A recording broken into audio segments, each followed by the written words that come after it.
Am I the a-hole for wanting dad to walk me down the aisle rather than buy you dad? I'm 24 female am the result of an affair between my mom and her now husband, and my dad discovered the affair when I was 7. He divorced her but kept in contact with me and my brother 26 male, who is my dad's bio son. Mom and dad shared custody, because legally he was still my father, and brother was the only child they both had together, making him my half-sibling. I also have twin sisters, 17 female, my mom had with my bio dad. The fact is, my bio dad always felt like a stepfather, while my dad is the one I had a close bond with, and my brother is the sibling I'm closest to. My dad has never differentiated between my brother and me, took us on many vacations every weekend, and genuinely seemed more keen to maintain a close bond with me. He helped us both through college, and now we both have good jobs in our fields. My bio dad always seemed rather detached, and once when I asked him the reason, he said it was because he had not seen me born like he did my sisters. Now for the situation at hand, I'm getting married in the spring of 2022. I decided that I would have my dad walk me down the aisle and not my bio dad, and also that my brother would be my man of honor. When I told them of my decision, my dad became teary-eyed, and my brother pulled me into a hug. My bio dad got up and left the room. My sisters glared at me and asked me if I was happy after making bio dad upset, and my mom said she was disappointed in me. I told my sisters that they were still in the wedding party, just not as the maid of honor. They said they didn't want to be part of my wedding if their father would be disrespected, and I said I was okay with it. This resulted in a meltdown. My mom and sister started cussing me out, and my brother and dad stepped in and told them to leave, which they did. My fiancé and my brother are close friends, and he respects my dad a lot, so even he got agitated on learning what happened at the meeting. Since then, I have been getting a ton of messages and calls from my bio dad's side of relatives, calling me an a-hole for not choosing my, quote, real family. Mom called me to suggest if both my dad and stepdad walked me down the aisle, and I said no because my dad deserves to have that little moment to himself. She then negotiated that if my dad walked me down the aisle, then bio dad should have the father-daughter dance, to which I also said no. She said I was being stubborn and needed to be open-minded. My bio dad has not contacted me since. My mom said she doesn't know if she, dad, or my sisters would come to the wedding only to see my bio dad disrespected. I'm really confused and exhausted right now. Info: my mom did not have an 8-year-long affair. She cut off contact with him after she found out she was pregnant, and then reconnected years later, which is when my dad found out because she was then pregnant with my twin sisters. My bio dad told my dad that I too was not biologically his, and we had DNA tests done. Now for the top comments. My mom said she doesn't know if she, dad, or my sisters would come to the wedding only to see my bio dad disrespected. I, 24 female, am the result of an affair between my mom and her now husband, and my dad discovered the affair when I was 7. Your mother clearly doesn't know what disrespected mean. Not a-hole. You get to decide who's doing what at your wedding. Bio dad and mom are a-holes.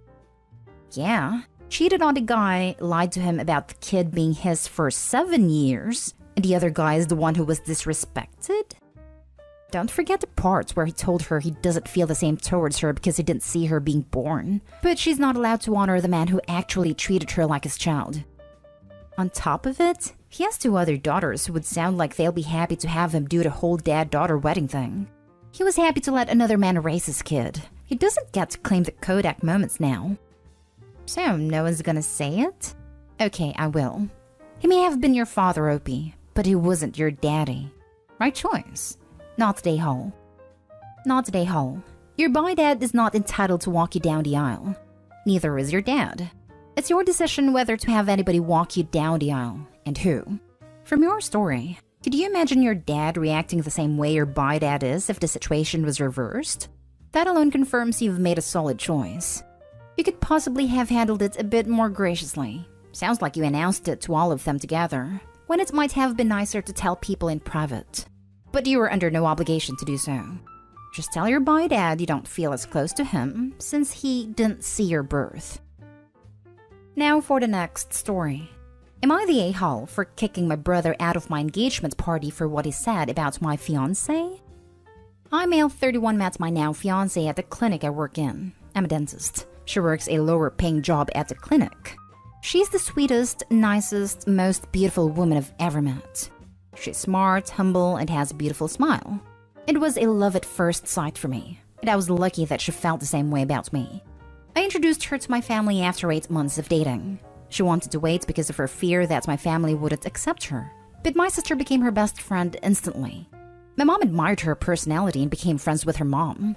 My dad and brother kept their distance and made some pretty hurtful comments about how incompatible my fiancé and I were, and how I should keep it moving and look for someone with better background. They never said anything in front of her though. I ignored them completely and tried to protect my fiancé from their snide comments. But because mom and others wanted us to visit, then we didn't have much choice.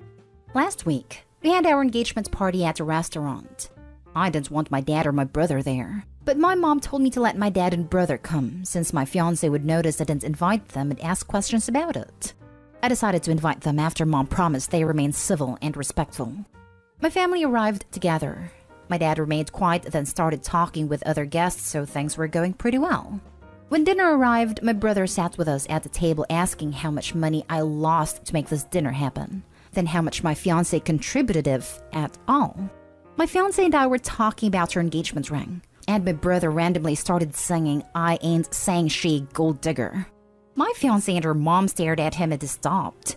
I also gave him a look as a warning for him to knock it off. Then I got up from my seat to make a toast, and my brother interrupted me loudly coughing "prenup," and everyone heard him and stared awkwardly. I was livid. I put my drink down and asked him to see me outside. I had an argument with him and told him to leave.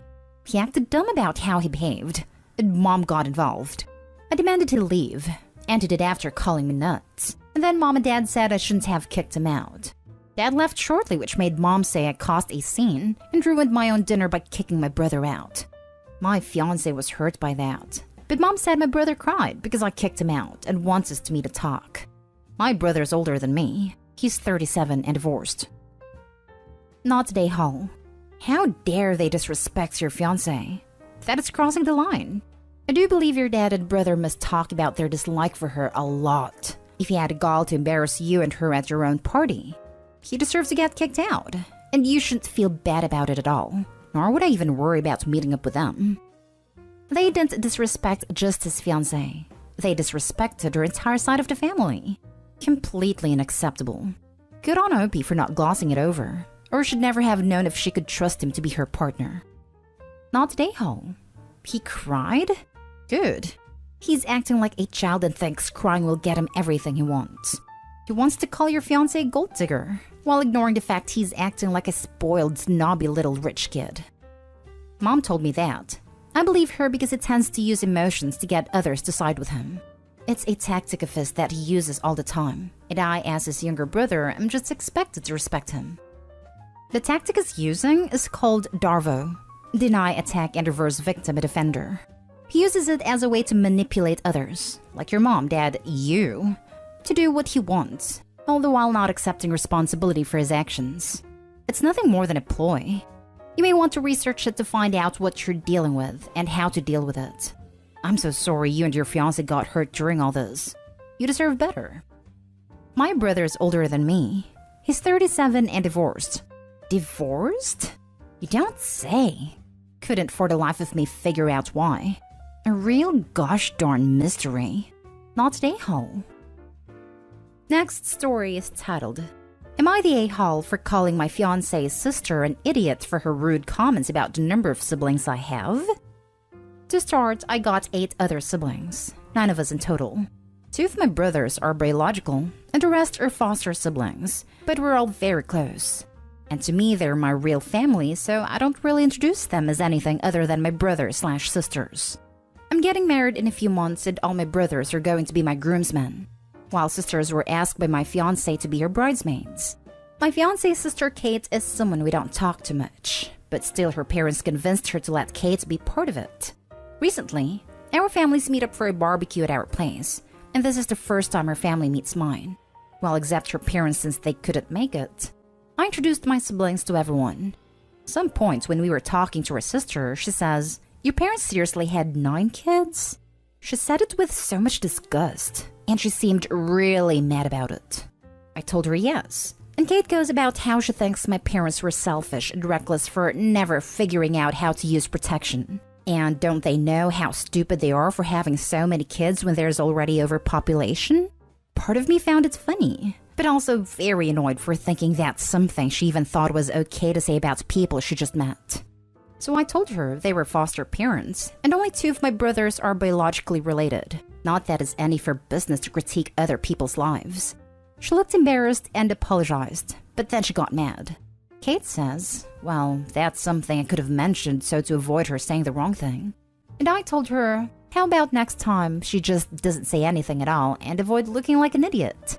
My fiancé laughed a little, but Kate got mad. Then she walked off and made a comment to my fiancé's other sister and cousin about what I said. They know the context, but still think I was an a-hole because Kate was just bringing awareness to what she thought was something bad, and it wasn't necessary to call her names. She doesn't want to talk to me now, and while that doesn't bother me at all, I do wonder, was I an a-hole at all for doing that? Now for the top comments. Kate was just bringing awareness to what she thought was something bad. Who asked her? Your parents don't need her permission. Also, if they were biological, what are you supposed to do? Shove them all back up your mother? Get back in there, Linda. Kate says you don't deserve to be alive. Thank you. I needed a good laugh. Lol. Also, weren't you also just bringing attention to someone you thought was bad? Judging people and disparaging them before having all the details? Why is that any different? Not today, Hall. She should be thankful she just looks like an idiot for her views, rather than seriously offending people because she doesn't agree with the idea of a couple having multiple biological children. Not her life to judge. She was silly to assume something, and when you assume, you only serve to make an A out of you, not me. Not today, Hall. If she didn't have anything nice to say, she shouldn't have said anything at all. Seriously, what was her endgame in bringing something like that up? Honestly, no idea. My fiancé doesn't spend a lot of time with her for certain reasons. Last story. Am I the a-hole for telling my mother-in-law I will continue celebrating my daughter's birthday every year despite what happened on this day? My husband, 37, passed away a year ago from a car accident when he was on his way to celebrate our daughter's 5th birthday. And it was so sudden and devastating for my daughter especially. I got the news from my pastor, but I didn't interrupt my daughter's birthday and waited till the evening to tell my family. Generally, my relationship with my in-laws is good, and they supported me throughout the hard period in the past months. Days ago was my husband's anniversary as well as my daughter's 6th birthday. Days prior, I brought up my daughter's birthday to ask my in-laws if they wanted to join us to plan something together, since my daughter needed support. They were shocked that I was even thinking about throwing a party, knowing that this is the same day my husband passed away. I told them I'd be taking the morning to celebrate his 1st anniversary, then celebrate my daughter's 6th birthday in the evening. Mother-in-law got mad and warned me about having a birthday party, but I cut the conversation right then. We met at the cemetery at noon. Then I got home at 4 just in time to start the birthday celebration.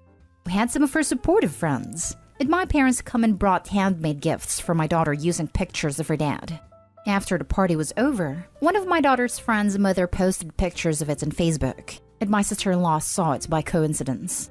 Sister-in-law and her mother came over later and blew up at me for throwing my daughter a birthday party at her dad's anniversary despite their disapproval. Mother-in-law said I was teaching my daughter to be callous with no sympathy, instead of taking the day to mourn her father's death properly. I argued with them and said that my daughter deserves to have a birthday celebration just like any other normal kid, and sternly said I'll continue to celebrate her birthday every year despite what happened. Mother-in-law said it was highly disrespectful of me, and kept saying I messed up and caused the entire family more hurt on this awful day. I told her to leave, and she said she won't forget this massive display of disrespect I showed her and her family on her son's anniversary till the day she dies. This caused others to call me callous and irrational, and although my brother-in-law sided with me and said my daughter shouldn't suffer on top of her trauma, I felt like I might have been disrespectful to my in-laws. Edit. You know, I've seen a number of people asking what my husband would have wanted. My husband always felt excited whenever our daughter's birthday came. He experienced the loss of a child from his previous relationship, and it affected him at his personality a lot. He always told me that he was blessed to have a daughter in his life and took every chance he got to spend time with her, even though he used to work long shifts and wasn't always able to stay home with us. I have to say, in the couple weeks prior to his death, He stayed with us most of the days and constantly talked about missing us despite being right there with him. He was very emotional those 2 weeks. Your daughter suffered terribly, so the best thing to do is take away from her another joy that every other kid gets to have. Wow, logic. Not the a-hole. Exactly. And if they did stop celebrating her birthday, the kid would be more likely to grow up with a complex and blame herself and her existence for the death of her father. My dad's mom died on his birthday the year before I was born. He was crushed by it that he never wanted us to even talk about his birthday because it reminded him of his loss. Then when I was 10 or so, he was hurt by no one acknowledging his birthday. Sometime in the last decade, his grief diminished enough that it no longer overshadowed him being celebrated. All the years of not celebrating haunted his perception of how much his loved ones valued him. Not the a-hole. Celebrate her birthday. Your mother-in-law's grief isn't greater than your daughter's worth. You're not the a-hole. In Nigerian culture, celebrations of life are typical for us. We threw a party for my dad on the 2nd year anniversary of his death. He would want you to be happy. The in-laws are just grieving and misplacing their anger. Not the a-hole. Let me say this as a husband and a father. If I should happen to pass away on my daughter's birthday, I would be furious if anyone did anything to take away from her happiness of celebrating her birthday. If anyone wanted to have a remembrance ceremony for me, let them do it a week before or sometime after. But definitely not at the expense of my child's birthday. You did nothing wrong. I'm very sorry for your loss. Hey, thank you for taking from your precious time to respond. I don't know what to say. I'm actually feeling overwhelmed. I had second thoughts about sharing my issues on here, but the amount of support I get? I mean, it's so heartwarming and reassuring. And I know that my husband would have wanted our daughter to be able to celebrate her birthday as it mattered to him a lot. And I have no doubt that he'd want us to celebrate it every year just like we did with him in the past years. I have no doubt in my mind.